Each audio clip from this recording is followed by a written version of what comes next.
বাবা শব্দটা সত্যি অনেক মারাত্মক।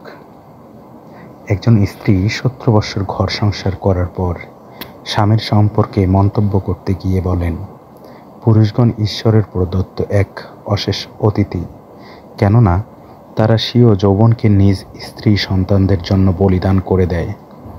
তাদের উপর ভর করেই আমরা জীবনের সুখ শান্তি ও অপার সৌন্দর্য উপভোগ করে থাকি। পুরুষ জাতি তো এমন এক সত্তা যারা স্বীয় সন্তানদের উজ্জ্বল ভবিষ্যতের জন্য সর্বাত্মক পরিশ্রম করে থাকেন, কিন্তু এমন কঠোর পরিশ্রম আর বলিদানের সত্ত্বেও আমরা তাদের জীবনকে বিষিয়ে তুলি একরাশ হতাশা আর দুঃখ কষ্ট দিয়ে।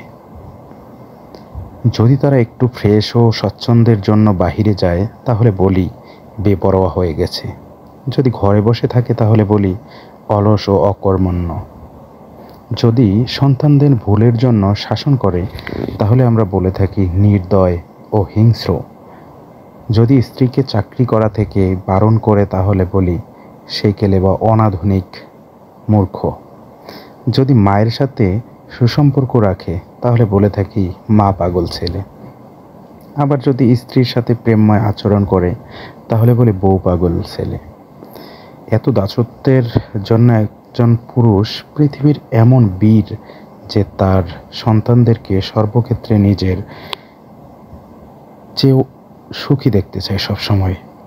একজন পিতা এমন এক রোবট যিনি তার সন্তানদের থেকে সর্বাধিক থেকে নৈরাশ হওয়ার পরেও তাদের মন প্রাণ উজাড় করে ভালোবাসে এবং সর্বদা তাদের মঙ্গলের জন্য আশীর্বাদ করে।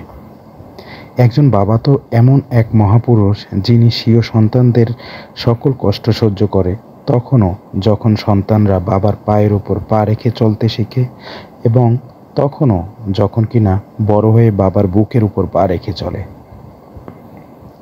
একজন বাবা পৃথিবীর এক মহাপুরুষ যিনি সারা জীবনের কষ্টার্জিত মূল্যবান সম্পদগুলো অকাতরে সন্তানদেরকে দিয়ে দেন।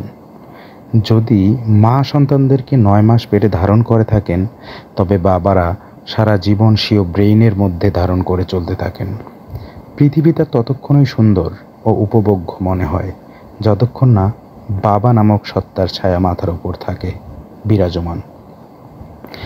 তাই বেঁচে থাকলে বাবাদের কদর করুন, চলে গেলে তাদের জন্য দুহাত তুলে প্রার্থনা করুন। আলহামদুলিল্লাহ, এদিক থেকে আমি অনেকটাই লাকি যে আমার বাবার ছায়া এখনও আমার মাথার উপর আছে। আল্লাহ সকলের মা বাবাকে সুখে শান্তিতে রাখুক, এই কামনায় আজকের মতো ভিডিওটি এখানেই শেষ করতেছি। যদি ভালো লাগে অবশ্যই লাইক কমেন্ট এবং শেয়ার করে আমার সঙ্গেই থাকবেন এবং আমি চাইব সকলের বাবার খোঁজ খবর খেয়াল রাখবেন, এই কামনায়। আসসালামু আলাইকুম।